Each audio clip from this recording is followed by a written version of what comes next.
First Christian ఎవరు? ఇది వరకు నేను చెప్పాను, మర్చిపోయి ఉంటారు.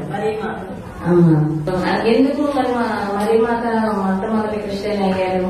ప్రభువు ఎంచుకున్న తల్లి కాబట్టి, క్రీస్తుని కన్న తల్లి అని. క్రీస్తు ఒక రక్షకుని యొక్క తల్లిగా ఆమె ఈ లోకానికి ఫస్ట్ క్రిస్టియన్ అయ్యారు. క్రీస్తు ఆయన పేరు నువ్వు పెట్టు అని ఆ దేవత ఆమెకు తెలియజేశారన్నమాట.